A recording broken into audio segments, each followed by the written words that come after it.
বিএনপির সালাউদ্দিন জেনারেল ওয়াকারুজ্জামানের সাথে কথাবার্তা বলেছে, গত 7-8 দিন ধরে কথাবার্তা বলেছে, এবং এই কথাবার্তা বলেছে ওয়াকারুজ্জামান যদি মার্শাল ল দেয় অথবা জরুরি অবস্থা দেয়, চুপ্পুর মাধ্যমে ডক্টর মোহাম্মদ ইউনূসকে রিমুভ করে ডক্টর আসিফ নজরুলকে সরকার প্রধান করে আরেকটা তত্ত্বাবধায়ক সরকার তৈরি করার জন্য, এবং তারা এই ব্যবস্থার জন্য সার্বিকভাবে তারা পুশ করেছে। কিন্তু একটা জায়গায় গিয়ে আটকে গেছে, সেই জায়গাটা হলো পৃথিবীর সব দাতা গোষ্ঠী ইনক্লুডিং পশ্চিমা বিশ্ব, তারা সবাই তাদেরকে জানিয়ে দিয়েছে ডক্টর ইউনূস ছাড়া অন্য কোন নেতা ওখানে তারা দেখতে চায় না।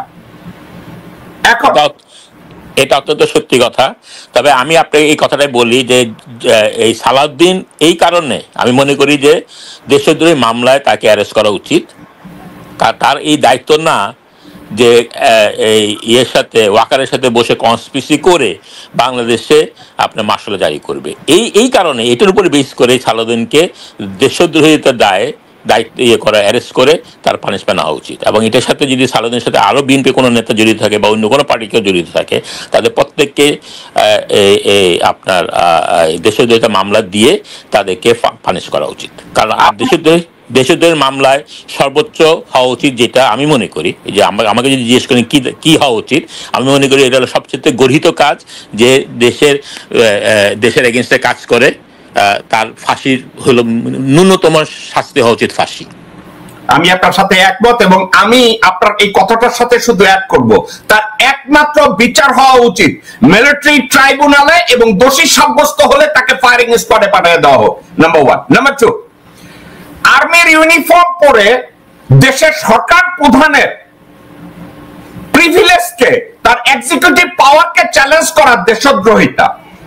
জেনারেল ওয়াকার দেশদ্রোহিতা করেছে, আর্মির শৃঙ্খলা ভঙ্গ করেছে, দেশের রাষ্ট্র কিভাবে পরিচালিত হবে এ ব্যাপারে মন্তব্য করে সে দেশের সর্বোচ্চ অপরাধে অভিযুক্ত হওয়ার মতো একটা কাজ করেছে।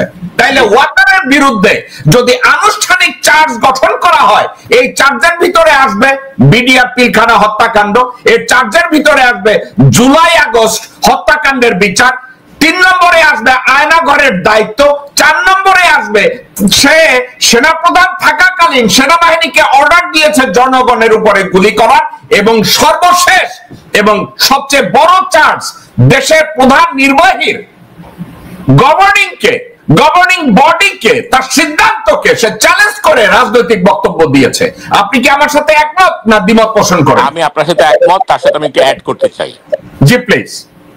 আমি বিশ্বাস করি যে হাসিনাকে, রেহানাকে, তারেক সিদ্দিককে দেশ থেকে পার করে দেওয়ার জন্য যা যা করছেন দেশের বিরুদ্ধে, এবং দেশ থেকে যে সম্পত্তি, দেশের যে ইম্পর্টেন্ট কাগজপত্র যেগুলো হাসিনা সুটকেস ভর্তি করে নিয়ে গেছে, এগুলো সমস্ত দায়িত্ব ওয়াকারের। আমি একমত। ওয়াকারকে এটার জন্য পানিশমেন্ট দিতে হবে, যে এইটা সে দেশের স্বার্থের এগেনস্টে করেছে। এবং আমি আবারও বলবো, আমি গতকালও বলেছি, আমি বিশ্বাস করি না ওয়াকার বাংলাদেশের হিরো। 5 তারিখে যে ঘটনা উনি বলতেন, মানুষকে দিয়ে করাইছেন, এগুলো হলুদ মিডিয়া তাকে হিরো বানাবার চেষ্টা করছে। এইটাও একটা রয়ের প্ল্যান অনুযায়ী কাজ হচ্ছে। He is a traitor. He was traitor yesterday. He is traitor today. He will be traitor tomorrow. আপনার একজন দর্শক বলেছে আমির খসরু মাহমুদ চৌধুরী ওয়াকারের বক্তব্যকে সমর্থন দিয়ে বিবৃতি দিয়েছে, আপনি কি কিছু বলবেন এটার উপরে? আমির খসরু অলরেডি প্রুভ করছে হোয়াট হি ইজ। এগুলো একই জিনিস বারবার বলে লাভটা কি বলেন?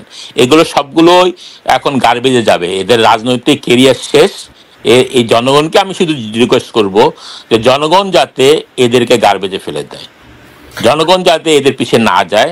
আমির খসরু একজন করাপ্টেড পার্সন। আমি জানি, আমার মনে হয় পিনাকি ভট্টাচার্য একটা ইয়ে করছিল, সেখানে দেখা যাচ্ছে যে কী করে আমির খসরু, আমি জানতাম না তার সম্বন্ধে এতটা, আমি তার কাছে জানতে পারলাম যে কী করে সে করাপশনগুলো করছে। যে কোনো ব্যক্তি করাপশন করবে, যে কোনো ব্যক্তি বাংলাদেশের স্বার্থের বিরুদ্ধে কাজ করবে, যে কোনো ব্যক্তি বাংলাদেশের সার্বভৌমত্বের বিরুদ্ধে কাজ করবে, সেই লোকের বিরুদ্ধে আমি, আপনি এবং আপামর জনতা, সে যেই দলেরই হোক আর যত বড় নেতাই হোক, I don't give a damn to anybody যে বাংলাদেশ এগেনস্টে কাজ করবে। সোজা হিসাব আমার, এখানে কোনো কম্প্রোমাইজ নাই আমার কাছে। আমি আবারও বলবো, আমি জিয়া রহমানের সৈনিক, জিয়া রহমান আদর্শে বিশ্বাসী, এবং সেটাকে আমি লালন করি। সেই জায়গায় কোনো কম্প্রোমাইজ নাই। আজকে যেই যত বিএনপি করুক আর যাই করুক, আমার ব্যাপার আমি খুব পরিষ্কার, আমার চিন্তা ভাবনা।